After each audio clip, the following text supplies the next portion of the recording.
कारण इराणचे सर्वोच्च नेता खामेनी यांना अमेरिका आणि इस्रायलने कसं मारलं याची A to Z स्टोरी आता समोर आली आहे।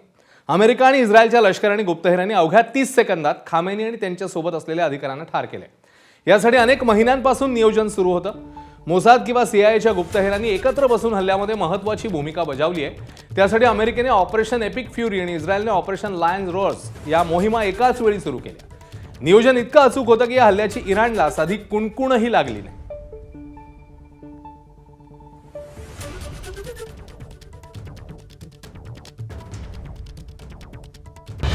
खामेनींना मारण्यासाठी अमेरिका आणि इस्रायलचं एकत्र प्लॅनिंग। खामेनींच्या दैनंदिन हालचालींवर अनेक महिन्यांपासून लक्ष।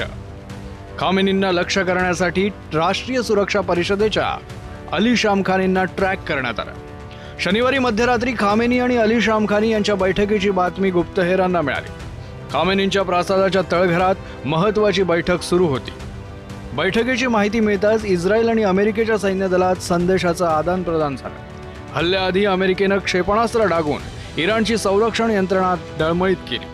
त्याचवेळी इस्रायलनं 30 क्षेपणास्त्र खामेनींच्या प्रासादावर डागली। इस्रायलकडून अमेरिकेनं दिलेल्या बंकर बस्टर मिसाईलचाही वापर करण्यात आला।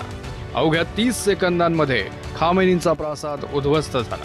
खामेनींसह त्यांचे अर्धा डझन अधिकारी मारले गेले असा अमेरिकेनं दावा केला आहे।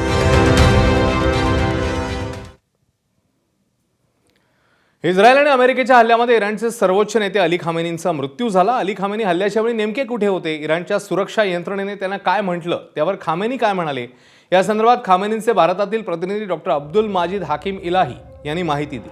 पाहूया।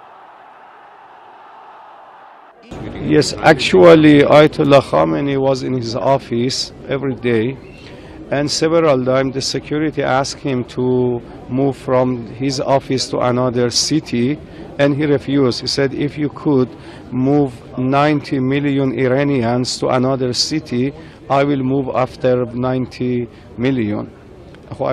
Actually, obviously, they cannot do that. They asked him, we will provide you some basement to be safe for you. Said, if you could provide and build basement for all Iranian, yes, I'm ready also to be after 90 million. Actually, they couldn't do that for all Iranians, so he remained in his office, in his house, and in the morning, the aircraft of Zionist regime and America attacked his office. He, with his wife and his daughter-in-law and some of his nephew, passed away and martyred. ABP माझा, उघडा डोळे बघा नीट।